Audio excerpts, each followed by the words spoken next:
Salmo número 4. Y vamos a ir al versículo 8. Salmo 4, versículo 8.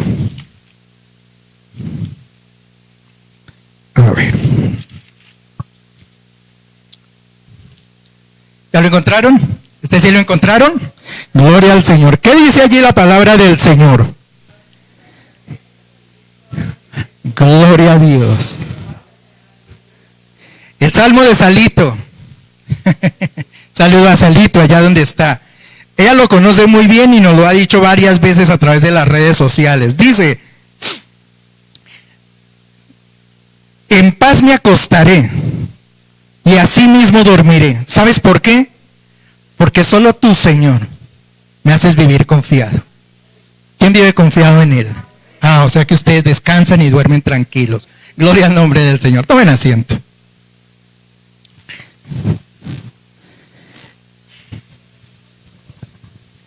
Mire que esto de la pandemia nos ha servido para algunas cosas. Y una de las cosas es que nuestras enseñanzas quedan grabadas allí dentro de las redes sociales, ¿no? Anteriormente nosotros dábamos mensajes los domingos o los martes o los sábados, donde fuera.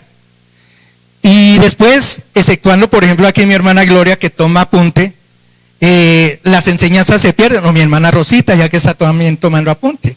Generalmente las enseñanzas se pierden, porque si yo les pregunto a ustedes qué enseñanza di aproximadamente hace 1 año o 2 años, ni se acuerdan de qué les hablé. ¿Sí o no? Son así. Las redes sociales nos han servido para eso, o esta pandemia nos ha servido para eso, de que los mensajes quedan grabados y no se pierden. Si ustedes quieren escuchar una enseñanza, por ejemplo, aquella que di o que dio el pastor, que se acuerdan de Veraca a tal lugar, ¿lo recuerdan? ¿O nadie lo vio? ¿Lo recuerdan? Ajá. ¿Recuerdan aquella que di preparados para la batalla? ¿Lo recuerdan? ¿Lo recuerdan aquella que dimos acerca de un Dios para cada quien? Y si no lo recuerdan, es muy fácil. Vayan allí a la página de la iglesia y allí están las enseñanzas. Y las escuchan y recuerdan nuevamente de lo que hablamos en esos tiempos. Pero como le digo, antes de la pandemia, habían mensajes que dábamos y se perdieron. Muchos mensajes que uno da y se pierden justamente en el aire porque no quedaron. Pues hoy recuerdo un mensaje que di hace algún tiempo, antes de la pandemia. Yo no sé si algunos lo recuerdan. Vamos a ver qué tan buena memoria tienen. Yo les dije que el ser humano vivía más o menos dentro de 4 estados, si lo podemos decir. ¿Recuerdan cuáles eran esos 4 estados o esas 4 situaciones que nosotros vivíamos dentro de la presencia de Dios? No, ¿cierto? No. A eso voy justamente, se nos pierde. Les dije la primera, los que viven bajo la bendición de Dios. Y uno que vive bajo la bendición de Dios, gloria al Señor. Los que vivimos cuando Dios está de nuestro lado, cuando en nuestra casa hay bendición, cuando mi vida está bendita, cuando yo sé que al salir de mi casa, la mano de Dios está conmigo, cuando sé que mi hogar está bajo su manto, cuando yo sé que los que amo están bajo la protección, bajo la oración que yo hago. Esos son los que vivimos bajo la bendición del Señor. Y los que vivimos bajo esa bendición, no puedo ver ninguna de sus bocas porque están con el tapabocas, pero si lo tuvieran, yo los vería así. Los que vivimos bajo la bendición del Señor, vivimos alegres. Gloria a Dios. Ese es un estado. El otro estado, las pruebas de Dios. ¿Recuerdan? Hay otros que viven bajo las pruebas de Dios. Nosotros vivimos constantemente bajo ciertas pruebas que el Señor nos hace. Y yo les decía en ese tiempo, las pruebas no las quites de tu vida. No reniegues de lo que el Señor está haciendo en tu vida. Porque ¿para qué sirve una prueba? Para llevarte. Generalmente a los estudiantes cuando les hacen un examen o van a entrar a la universidad, ¿para qué les hacen una prueba? Para que puedan ascender. Las pruebas generalmente me llevan a mí a un lugar mejor. Y eso es lo que pasa dentro de nuestra vida cuando Dios nos hace las pruebas. Por eso a las pruebas no hay que huirles. A las pruebas hay que, como dice el Señor, llenarse de su poder, de su espíritu, guerrear, luchar, batallar e ir hacia adelante. Porque como dice la palabra del Señor, la batalla es de Él, no de nosotros. Y las pruebas nos llevan a eso, a un nivel mejor. Nosotros somos, dice la palabra del Señor, vasijas en las manos del alfarero. Día a día el Señor nos está construyendo. Entonces tenemos que aguantar esos golpecitos que nos da el Señor, vislumbrar cuáles son las pruebas, porque ellas me harán un mejor hijo de Dios, un mejor cristiano, un mejor padre, un mejor hijo, un mejor hermano, un mejor esposo o esposa, solamente a través de lo que el Señor hace en mí. Él me moldea en sus santas manos. Esa es la segunda. La tercera, los castigos de Dios. Y eso sí que son duros. ¿A quién le gusta vivir castigado? ¿A quién le gusta vivir castigado? Y el Señor Él dice que como a buenos hijos, Él nos reprende. Tiene que hacerlo en algunas circunstancias. Él tiene que reprendernos. Y aquella vez yo les dije, no piensen que muchas veces, les hablé incluso cuando hubo el terremoto en Haití, cuando vieron lo de las Torres Gemelas, cuando hubo aquí lo de Armero, que decían, uy, qué castigo que nos está enviando Dios. Y yo les decía, ¿realmente es un castigo de Dios? Porque Dios sí nos castiga. Pero Dios no es un Dios que se solaza o que se alegra de la desgracia de los hijos. Él no tira a matarnos. Él no tira a rompernos la nuca de una vez. Él no se alegra de ver a sus hijos arrastrándose por el piso y mendigando. Esos no son los castigos de Dios. Dios nos castiga sí, pero no en tal forma. Entonces uno tiene que saber cuándo son los castigos de Dios y cuándo no. Pero Dios nos castiga. A muchos no nos gusta estar en los castigos, porque cuando estamos en los castigos es porque algo no está bien en nuestra vida. Y el Señor nos castiga. Gloria a Dios. Y falta el último estado. ¿Cuál era? ¿No lo recuerdan? Menos mal está quedando ahora así grabado, para que nadie se le pierda. Que es el peor de todos según mi concepto. Otros pueden tener otro concepto, pero para mí es el peor. Y es, si vamos, una la bendición de Dios, otro las pruebas de Dios, otro los castigos de Dios, y el último, la ausencia de Dios. Eso sí es terrible. Yo soporto el castigo, yo soporto la prueba, pero que Dios me falte, jamás. Yo no puedo sentir que yo salga de mi casa y que la mano de Dios no esté conmigo. Yo no puedo vivir dentro de mi hogar y saber que Dios no está a mi lado.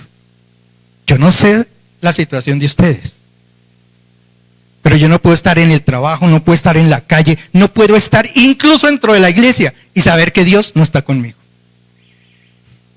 Y ustedes me dirán, no, pero si hay gente que no tiene Dios, y mírenlos, son felices, ahorita se están divirtiendo por ahí en la calle. Sí, yo les digo, sí, es posible. ¿Qué representa la vida de un hombre? 70, 80, 100 años, comparado con 5,000 años, con 10,000 años, con 1,000,000 de años que dura la eternidad. ¿Qué representa? 100 años no son nada. Y podrá esa gente vivir 100 años aquí felices y pasar 1,000,000 de años en el infierno. La ausencia de Dios es lo peor que puede tener un ser humano.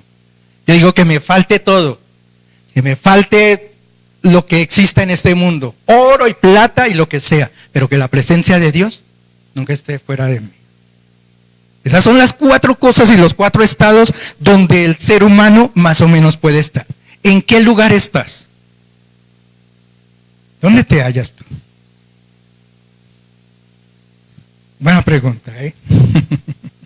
Gloria a Dios. Bueno, voy a darles un testimonio acerca de esto de la fe que puedo tener en Dios.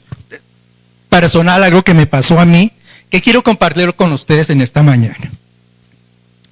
En el año 2001, 2002 más o menos, viví una de las situaciones más terribles que había tenido dentro de mi vida. Y no es porque haya muerto un familiar o porque haya perdido el trabajo, porque incluso hasta trabajo tenía. Hasta ganaba bien, imagínense. Sí.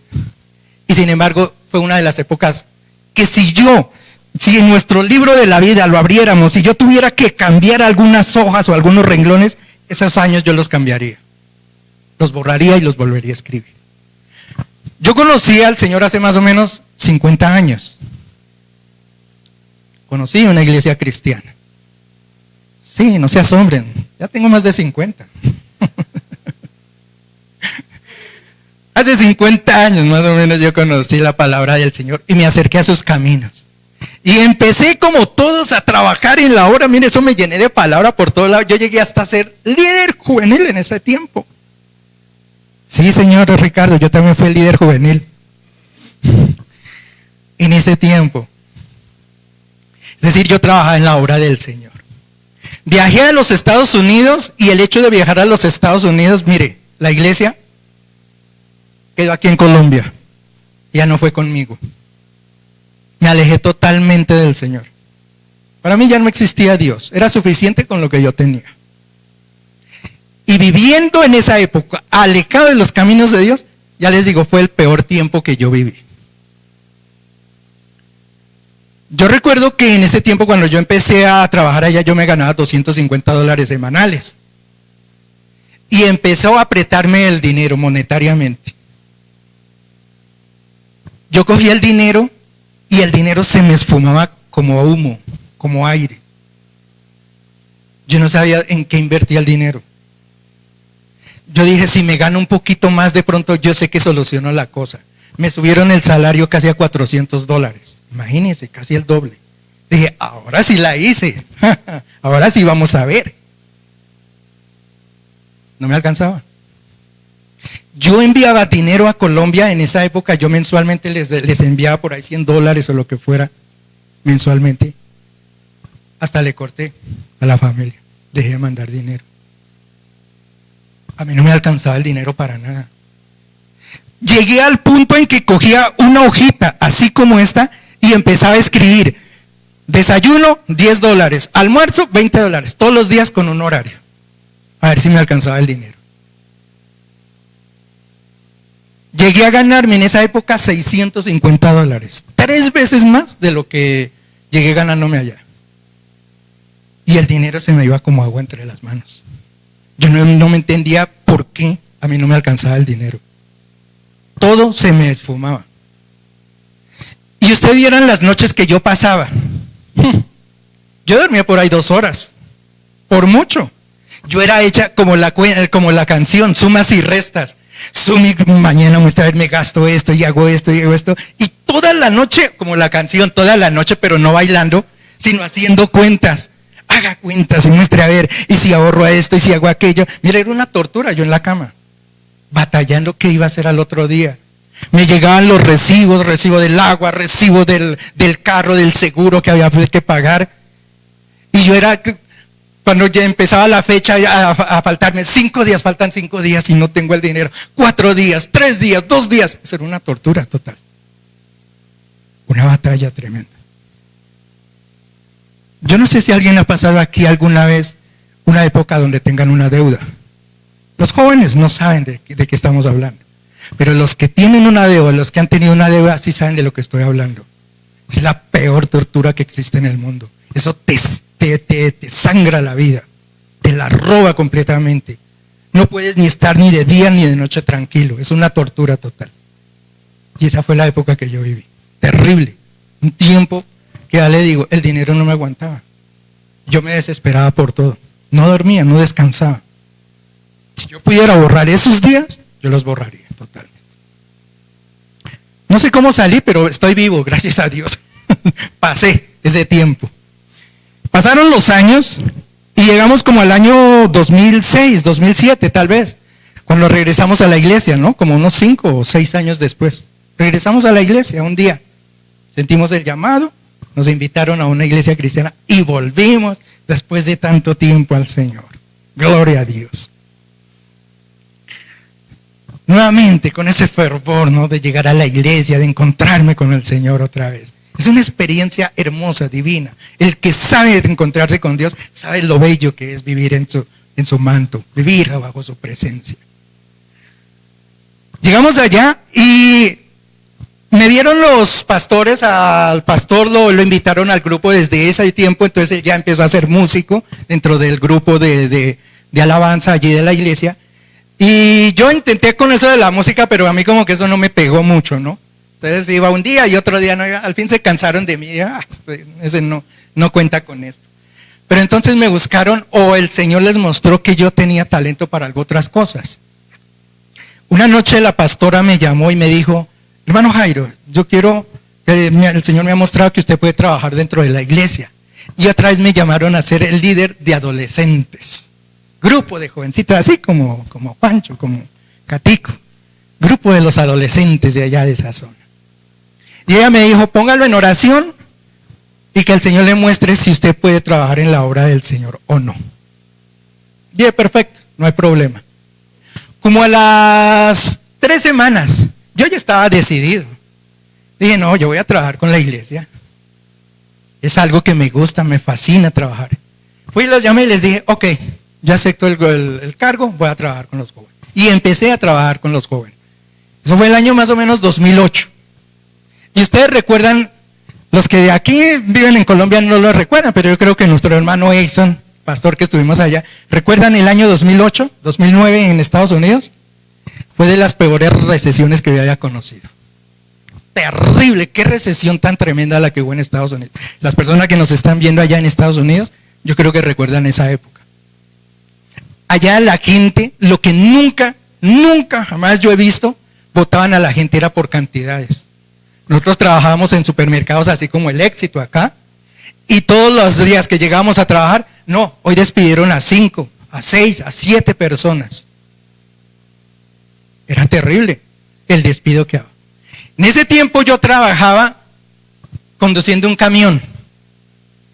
Por eso yo conocí gran parte de los Estados Unidos, a toda la parte norte, porque yo trabajaba en un camión y yendo por todos los pueblos en una compañía que era como Ponqué Ramo aquí en Colombia, o Comapán. Yo repartía, entonces era tortas, iba así por todos los supermercados como el Éxito, en todos los pueblos, y reparta tortas. Yo me iba a la sucursal o la fuente central de esa panadería, estaba en Boston. Entonces yo me iba los domingos, o lunes exactamente, porque era la madrugada, por ahí a las 2 de la mañana. Llegaba a Boston y cargaba todo mi camión para toda la semana, porque entonces yo salía por todos esos lados a repartir mi camionado de tortas, de ponqués. Yo al apartamento con el pastor nos veíamos el fin de semana cuando era la iglesia, nada más. Nada más nos veíamos en ese tiempo. Porque el resto de días yo terminaba mi día, por ejemplo, el lunes de trabajo, el martes de trabajo, y donde me cogiera, pagaba un hotel y ahí me quedaba. Y al otro día madrugada, a 4 de la mañana, vuelva a salir, donde me cogiera. Entonces yo me iba los domingos a la madrugada y regresaba hasta el sábado. El resto vivía en hoteles. Ese era mi trabajo.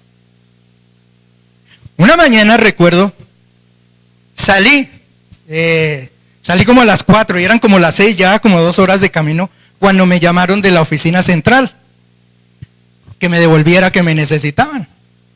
Yo dije: es tan raro. A veces me mandaban a otros lugares, me mandaban más hacia el sur, hacia Pensilvania. Dije: de pronto me cambiaron la ruta.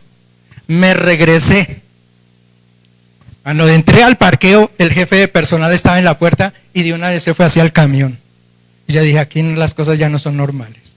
Me bajé del camión y lo que me dijo fue: Timmy X, deme las llaves.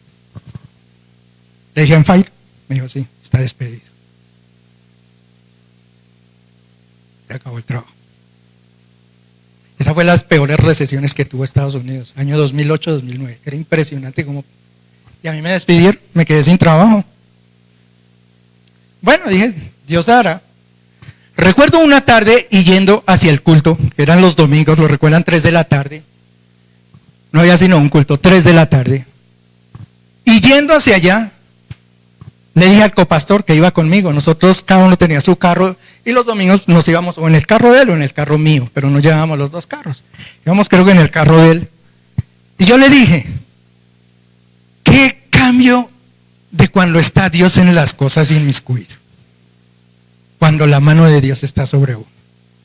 Yo me recordaba, hacía 7 años, con trabajo, ganando lo que fuera, y yo no podía dormir. Y ese día, en ese tiempo, sin trabajo, sin nada, y mire, dormía como una pluma. Decía, qué hermoso cuando uno vive en los brazos de Dios, cuando sabe que Dios está en el asunto, cuando Dios puede orar en medio. Yo le dije, siento una paz tan honda, es como si Dios me dijera, ocúpate de lo mío y yo me ocupo de lo tuyo. Yo le dije, ahora más que nunca, sé que tengo que trabajar en la iglesia. Me entregué de corazón a mi labor de líder de jóvenes. Dije, ¿y Dios hará? Porque así son las cosas. Dios trabaja en favor de uno, cuando uno está con Él. Como a la semana de eso, un muchacho que lo saludo allá en Estados Unidos, él no suele ver, Luisillo, mexicano, un muchacho mexicano, muy buena gente, había trabajado con nosotros y él trabajaba en una compañía de instalación de aires. Y estaban que despedían de gente en la compañía de él y dio la casualidad que despidieron el conductor. Yo como tenía mi licencia de esto, él me llamó y me dice un día, ¿qué tal si vienes? Que aquí se echaron al conductor y de pronto lo reciben. Le dije, listo, pues va para esa. Pues al otro día me madrugué y él me llevó a la compañía. Entré allá y estaba el jefe de personal y me miró y me dijo, ¿usted es el nuevo conductor? Le dije, sí, aquí vengo entonces a trabajar. Pues él llegó y me hizo los papeles de una. Ya cuando estaban que votaban gente de esa compañía, habían votado a varios. Y a mí me recibieron. Me dio los papeles, tranta. Y íbamos saliendo del taller, quedaba en Denbury, me acuerdo. Quedaba en Denbury porque esa compañía existe. Íbamos saliendo cuando llegó el dueño de la compañía. Un viejito como de 70 y algo de años, Tony se llama. Iba entrando y cuando me vio apenas me miraba así. Oye, ¿este qué? ¿Este dónde salió? Y entonces el muchacho, el otro salió y le dice, el jefe de personal, le dice, no, es el nuevo conductor, lo recibimos. Ustedes hubieran visto a ese señor. ¿Cómo va a recibir si no hay gente, no hay con qué pagarle? ¿Qué vamos a hacer con esto? ¿De dónde vamos a sacar esto? Y yo apenas los miraba. Y ellos peleaban ahí. A lo último, el jefe de personal, imagínense, le ganó la pelea al dueño de la compañía. El dueño de la compañía le dijo, usted sabrá cómo le va a pagar, y se entró. Y el otro apenas me dijo, va a trabajar. Bueno, si es así, me voy a trabajar. Entré a trabajar en esa compañía. 30 y pico de empleados tenía esa compañía. A las 2 semanas ya no habíamos sino 16. Y a mí me miraban y me decían, usted la próxima semana se va. Y yo por dentro decía, si es tu voluntad, Señor, me voy. Porque yo no dependo de este mundo ya, ahora. Yo dependo de tu mano. Y yo me voy al día que tú digas. No pasó más de un mes. Y ya no quedamos sino 4. El sobrino del dueño de la compañía, un muchacho americano, Luisillo, mi jefe, y yo. Imagínense, echaron a todos los de la compañía. Y yo, que había sido el último que había entrado sin nada, y ahí estaba. Llegamos ese viernes allí, y el muchacho americano, esa mañana recogíamos el salario y dijo, hoy renuncio. Digo, porque esta compañía, dijo, en más de 2 semanas no dura, esto ya se acaba. Digo, ya la van a cerrar. Dijo, y a mí me pareció un trabajito pequeñito, dijo, yo me voy. Y ese día renunció, quedamos 3. El sobrino del dueño, mi jefe, el mexicano y yo. Instalábamos era aire acondicionado. En ese país, y los americanos que nos están viendo lo saben, allá sí existen las estaciones. Existe el invierno, existe el verano, existen las 4 estaciones, no como acá. Entonces ellos utilizan no los aires acondicionados normales, sino unas tuberías especiales y unas máquinas especiales, donde cuando es el invierno lo prenden y corren, todo es frío, ¿no? Y cuando es invierno, ¿cuándo dije? Cuando es invierno, pues corre calor. Cuando es verano, corre frío. Pero son unas tuberías que hay que correr. Y lo último que se pone en esas construcciones, que eso es todas las casas, ¿no? Pues eso hay que ponerle por todos los cuartos y todo, correr tuberías y todo, que ese era mi trabajo. Lo último que se pone son las rejillas, algo así como es un poquito más grande, como aquí, como el avisito por donde sale el aire, ¿no? Es lo último que se pone, las rejitas. Nos quedaban 2 casas por ponerle rejitas, no más. O sea, dijimos, mucho, 2 semanas de trabajo y eso es tirano, porque diga, ¿cuánto se demora uno en poner una reja de esas? 10 minutos. Mucho. Que tenga problemas, media hora. Y nos quedan 2 casas, dijimos, mucho, 2 semanas y nos vamos. Y bueno, pues que sea así la voluntad de Dios. Nos quedan esas 2 casas. Empezamos a ir a esas casas y llegábamos por la mañana, poníamos una rejita y íbamos a tomar tinto. Por la tarde volvíamos, otra rejita y camine para lado y lado. Y no había más que hacer. Como a la semana estando en una de esas casas, estábamos así en un segundo piso cuando el mexicano me dijo, llegó Tony, a trabajar, Tony. Llegó Tony y nos pusimos y ahora llegó el dueño de la compañía ahí. Esa mañana o 2 días antes había sido un día terrible porque ese dueño de la compañía, y es cuando uno dice cómo los sueños a veces uno se le pierden, ¿no? Ese día el mexicano cuando subió al carro, que yo les digo el conductor, subió con los ojos aguados y con la voz así entrecortada y me dice, es increíble, dije, sentí ganas de llorar, dijo, porque es que uno no puede ver a veces algunas cosas. Dijo, entré a la oficina y no pude hablar con el dueño. La oficina. El hombre no estaba ni sentado ni parado. ¿Sabe cómo estaba? Tirado en el piso, boca arriba. Con las manos aquí y llorando. Y él decía, es como los sueños de a uno se le van. Digamos, un viejito de esos ya, su sueño quizá de joven montar una compañía, tuvo una compañía tan grande como era esa. Y ese día ya no quedábamos sino los 2 prácticamente. Cerrar la compañía y es acabarse. Él, digamos, tiene su pensión. En Estados Unidos ellos ya logran su pensión, pero son los sueños de una persona. Y eso muchas veces implica más que cualquier cosa. Pues ese día, esa tarde llegó allí y nos bajamos y dijimos, esto ya, listo. Después subió el mexicano y subió así con una sonrisa y dijo, Girus, porque así me llamaban allá, Girus. Dijo, nos salió una casa. Una casa implicaba 1 mes de trabajo, porque eso nos demorábamos casi en una casa. Dijimos, ya no se acaba esto, un mes de trabajo más. Llevábamos como 2 días en esa nueva casa trabajando cuando llegó el señor otra vez. Nuevas noticias. 2 casas más. Ya eran 3 casas, dijimos, tenemos para 3 meses por lo menos trabajo. Yo dije, decía en el fondo, está la mano de Dios. Él no se aparta de uno. Un día, como a las 2 semanas, me dice el mexicano que Tony nos quiere ver en la oficina mañana. Así es de que madrugados. Tocó madrugar y llegamos a la oficina de él esa mañana. Como a las 7 de la mañana. Cuando salimos de ahí me dijo, vámonos. Salí, pues, me monté en el carro y a ver qué será lo que tiene ahora. Y me dijo, Giros, hay una propuesta de Tony y que tenemos que pensarla bien. Dijo, nos acaban de salir 6 casas más. Dijo, el problema es uno, que nosotros no podemos decirle a los de esas 6 casas, dentro de 6 meses vamos a trabajar. Si ellos necesitan su trabajo ya también. Entonces Tony tiene una idea, me dijo. Él quiere recibir más gente, pero él no quiere recibir gente y que dentro de 4 meses tenga que volverla a votar, porque él dijo que él no quería volver a hacer eso. Dijo, la otra propuesta que existe es que nosotros entramos a las 5 de la mañana y cerramos hasta las 9 de la noche. Y trabajamos sábado, domingo y festivo. Es decir, nosotros 2 sacamos todo ese trabajo como sea. Y yo le dije, conmigo está. Listo, conmigo va. Solo que hay una excepción. Le dije, los domingos, y usted lo sabe, yo voy a la iglesia.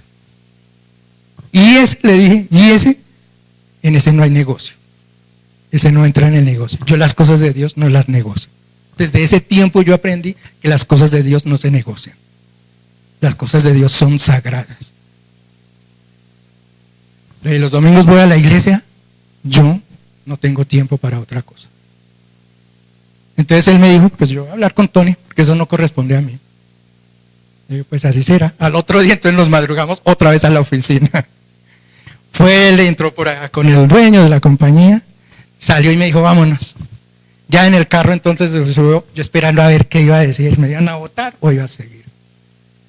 Me dijo, Tony dice que a él no le importa su vida, que usted haga lo que quiera, que lo único es que nosotros respondamos por el trabajo. Le dije, listo. Y así quedamos. Ni me botaron del trabajo y pude seguir yendo a la iglesia. Gloria a Dios. Es como la mano de Dios obra dentro de nuestras vidas.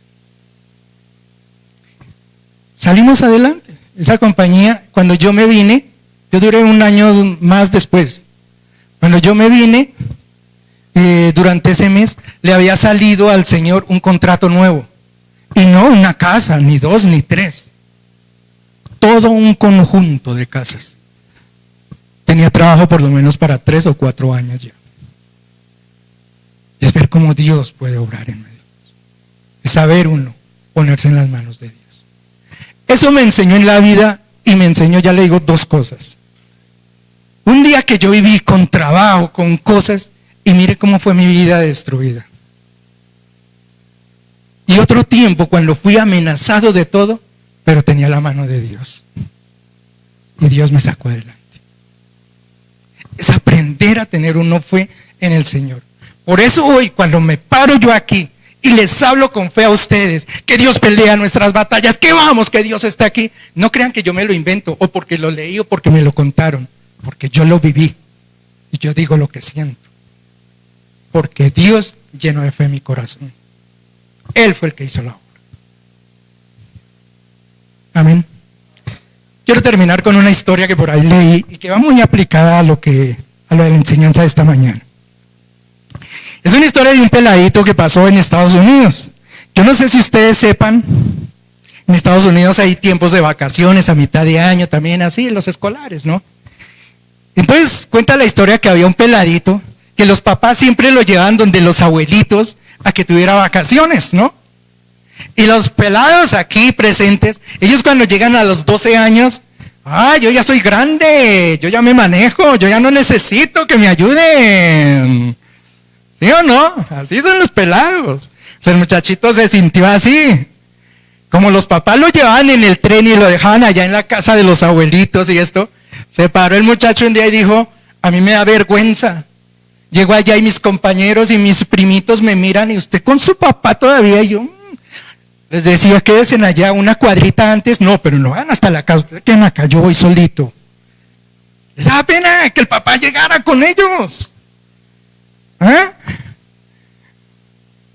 Entonces el muchachito ese verano tomó la decisión y le dijo a los papás, ¿sabe qué? Este año no me lleven a mí, yo me siento grande, yo soy capaz de irme solo, así es que se quedan en la casa. Y luego el papá rogándole, no, mire que hay problemas, que hay malas situaciones, la inseguridad. Papá, soy un tipo grande, yo ya sé los problemas, sé cómo enfrentar la vida. Pues no valió, recurso humano.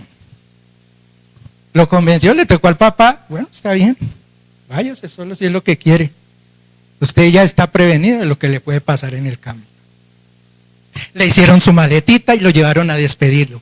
El día de la despedida, cuando el papá le da su última bendición, allí iba a subirlo al tren, le dice, hijo, te voy a dar una última cosa. Cogió un papel y se lo entregó. Le dijo, llévalo guardado. Si en algún momento te sientes que no puedes más, abre el papel y de pronto te puede ayudar. Y el cogió, se echó ese papel aquí en la bolsa y dijo, listo.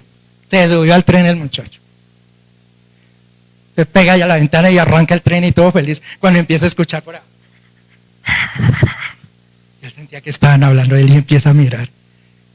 Claro, cuando él volteaba, veía que toda la gente lo miraba. Y miraba al de adelante y el de adelante lo estaba mirando también. Y él entonces empezó a sentir miedo, ¿no? A asustarse así. Y empezó a ver que todos hablaban unos con otros. Y él sabía que era de él que estaban hablando. Entonces en ese momento una señora se le acercó y, mijito, ¿quiere pancito? Y él todo asustado, no quiero nada. Entonces otro señor ya dijo, pobrecito, lo mandaron solo.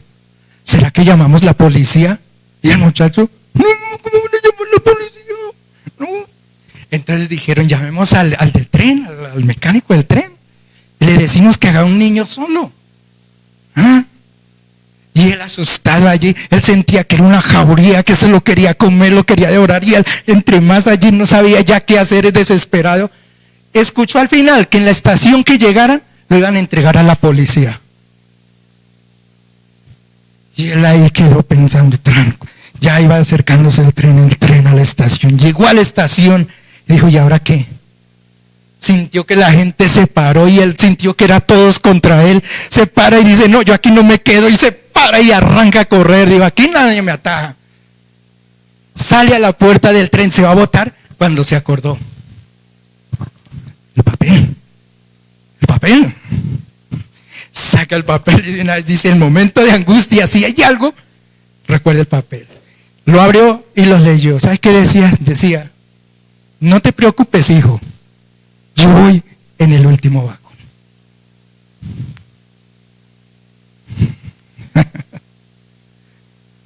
Y eso es lo que uno siente en este mundo. Usted y yo. Nosotros nos subimos en un tren que se llama vida. ¿Sí saben? Un día cuando nacemos nos subimos en una estación. Y un día nos vamos a bajar, el día que muramos. Esto es el tren de la vida donde nosotros vamos. Y hay tanta jauría que nos quiere devorar, nos quiere atacar. Hay momentos en que estamos desesperados. De pronto hoy, de pronto la semana entrante, de pronto alguna de las personas que me están viendo a través de las redes sociales están pasando una situación donde saben, como yo la viví, que no aguantan más. Pues yo les digo una cosa, cuando pasen por esas situaciones, acuérdense que llevan un papel ahí en la bolsa. Solo léanlo, que allí dice, hijo mío, no te preocupes, yo voy en el último vagón.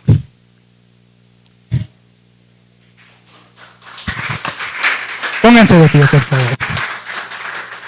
Pónganse de pie, démosle gracias al Señor. Padre bendito, te damos gracias en esta mañana, mi Señor Jesús.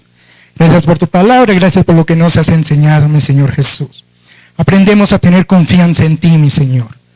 Que estando junto a ti todo lo podremos, mi Señor. Que tu mano es la que nos guarda, la que nos protege. Eres tú, mi Señor, el que nos lleva. Gracias, Padre bendito, por nuestras familias, por nuestras vidas, mi Señor. Porque eres tú y solo tú quien nos has traído hasta este punto. Digo tu nombre, mi Señor, y te doy gracias en esta mañana. Gloria a ti.